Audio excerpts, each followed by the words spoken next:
Praise the lord. యేసు రక్తమే జయము. మన రక్షకుడు మన విమోచకుడైన యేసుక్రీస్తు పరిశుద్ధ నామములో అందరికీ వందనాలు. చిన్న ప్రార్థన ద్వారా ఉదయకాల వాక్యదానం చేసుకుందాము.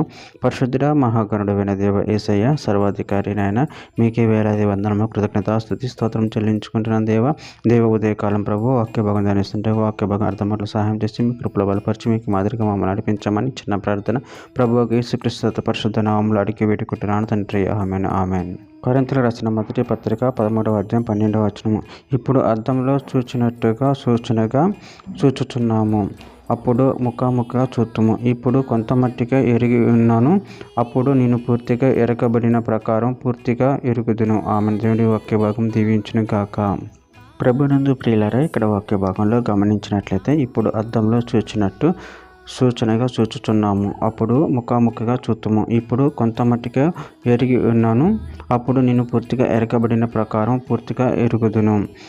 అదేవిధంగా వాక్య భాగంలో గమనించినట్లయితే కొరింథీయులకు రాసిన 2వ పత్రిక 3వ అధ్యాయం 18వ వచనంలో, మనమందరము ముసుగులేని ముఖంతో ప్రభువు యొక్క మహిమను అద్దం వల్ల ప్రతిఫలింపచేయచ్చు, మహిమ నుండి అధిక మహిమను పొందొచ్చు, ప్రభువుకు ఆత్మచేత ఆ పోలికగానే మార్చబడుచున్నాము.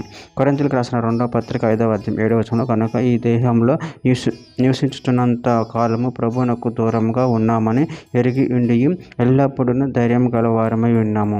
ఫిలిప్పీయులకు రాసిన పత్రిక 3వ అధ్యాయం 12వ వచనం, ఇదివరకు నేను గెలిచితినని అయినను, ఇదివరకే సంపూర్ణ సిద్ధి పొందితనని అయినను నేను అనుకున్నట్టు లేదు, కానీ నేను దేని నిమిత్తం క్రీస్తు యేసు చేత పట్టబడితేనో దానిని పట్టుకొనవాలని పరిగెత్తుచున్నాను.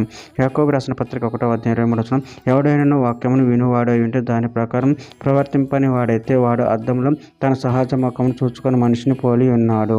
రోమీయులకు రాసిన పత్రిక 8వ అధ్యాయం 18వ వచనం, మన ఎడల ప్రత్యక్షం కాబోవు మహిమ ఎదుట ఇప్పటి కాలపు శ్రమలు ఎన్నతగినవి కావని ఎంచుచున్నాను.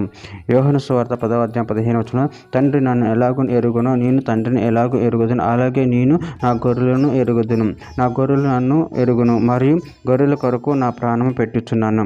కీర్తన గ్రంథం 16వ అధ్యాయం 11వ వచనం, జీవ మార్గం నువ్వు నాకు తెలియజేసేదు, నీ సన్నిధిని సంపూర్ణ సంతోషం కలదని, నీ కుడి చేతులు నిత్యం సుఖములు కలవు. చివరిగా ఒక మాట, హెబ్రీయులకు రాసిన పత్రిక 12వ అధ్యాయం 14వ వచనంలో, అందరితో సమాధానం పరిశుద్ధత కలిగి ఉండటకు ప్రయత్నించడి, పరిశుద్ధత లేకుండా ఎవడను ప్రభును చూడడు. ఆమె దేవుడి వాక్య భాగం దీవించిన కాక చిన్న ప్రార్థన చేసుకుందాము.